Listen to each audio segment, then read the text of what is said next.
Bonjour à toutes et à tous, bienvenue pour ce nouveau numéro de Mag Rider. Numéro qui sera essentiellement consacré à la glisse. C'est parti!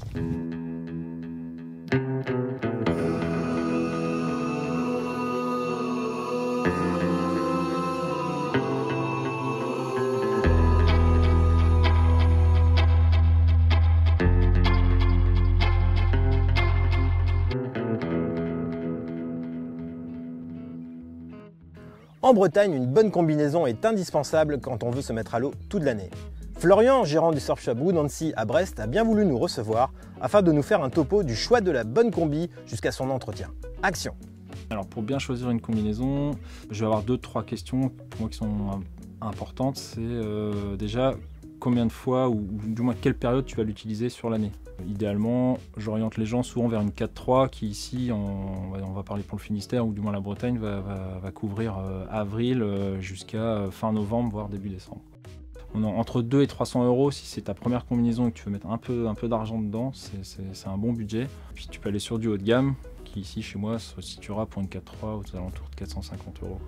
Alors pour l'entretien, pour la durée de vie de ta combinaison, alors idéalement c'est quand tu as fini ta session, c'est le plus tôt possible, tu la rinces à l'eau claire, dans une bassine, dans ta baignoire, bien rincer intérieur-extérieur forcément. Tout ce qui est séchage, plutôt en portefeuille, sur un cintre, plié en deux, pas la mettre par le cintre, par les épaules, parce qu'avec le poids elle va se détendre, ça va tasser la matière. Puis éviter tout ce qui est séchage au soleil, un endroit aéré mais voilà, sans UV quoi. Je pense que c'est très important que la combinaison soit galonnée partout à l'intérieur, pour éviter les entrées d'eau au niveau des coutures. Donc le galonnage, pour faire simple, c'est une petite bande qui est collée, une petite bande élastique qui est collée le long des coutures et des collages à l'intérieur de la combinaison, à chaque endroit en fait où c'est collé et cousu.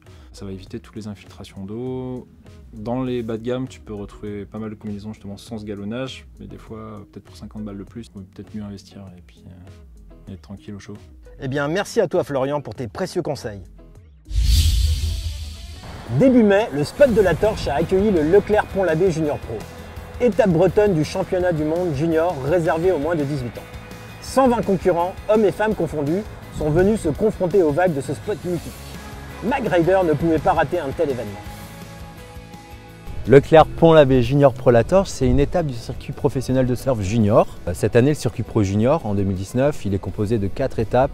Tu as 2 étapes au Portugal, une étape en France, on est la seule étape française, contrairement à l'an dernier où il y avait 2 étapes, et une autre étape donc en Espagne. À l'issue de cette saison sportive, les 4 premiers surfeurs et les 2 premières surfeuses seront qualifiés pour la finale mondiale qui va se passer, il me semble, à Taïwan cette année. Et les surfeurs bretons dans tout ça? Pour les quarts finales, il nous reste en lice Aurélien Buffet, qui est voilà, un membre du pôle Esport Surf de Bretagne. Là, il est vraiment bien classé sur le tour. Il a fait des belles prestations au Portugal. Donc voilà, on espère qu'il va aller au bout.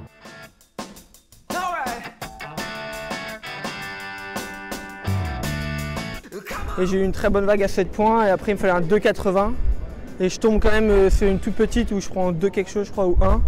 Et là, le stress il montait, il reste une vague pourrie et j'arrive à faire un 5 dessus, donc je suis très content. Les filles d'ailleurs ne sont pas en reste. Al principio estaba bastante parado, pero empezaron a entrar olas buenas. Pasé segunda a la manga con las 2 últimas olas que fueron más o menos buenas. Y a ver ahora la siguiente manga. La Torche a par ailleurs de grosses ambitions.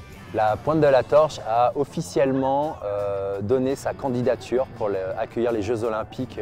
On mérite d'avoir un événement comme le Pro Junior, mais aussi de plus haut niveau comme les Jeux Olympiques. Et j'y crois depuis le début. Eh bien Francis, on croise les doigts. Surfeuse et réalisatrice bretonne, Megan Murgia s'est récemment illustrée lors de récents festivals par ses réalisations subtiles et authentiques. Mag Rider est parti à sa rencontre et s'est particulièrement intéressé à son travail et à sa préparation sur les prises de vue aquatiques. Action! Je m'appelle Megan Murgia, j'ai 25 ans et je suis réalisatrice et photographe. J'ai toujours, même depuis toute petite, aimé passer beaucoup de temps dans l'eau. J'étais passionnée par la mer et par le cinéma. J'ai fait des études de cinéma et en fait, naturellement, les deux, j'ai réussi à allier les deux pour faire mes projets et mon quotidien tout autour de ça. Filmer dans l'eau, c'est un peu à part, mais c'est ça qui me plaît aussi parce que c'est à la fois artistique et sportif.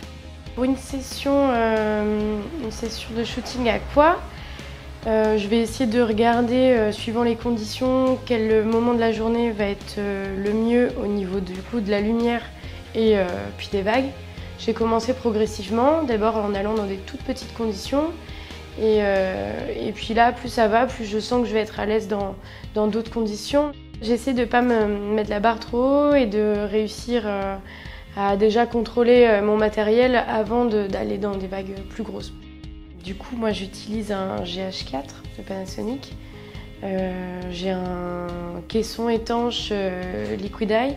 Si on part sur un appareil photo plus un caisson, c'est plus de 1000 €. Si on a envie de faire de la photo, de réaliser des films, de faire de la photo à quoi, enfin peu importe, je pense que dans tous les cas, faut juste s'y mettre, commencer avec ce qui est possible pour son budget. Le plus important, c'est de s'y mettre et d'être motivé, quoi. Voilà, notre émission prend fin. N'hésitez pas à réagir sur les réseaux sociaux et je vous dis à très bientôt.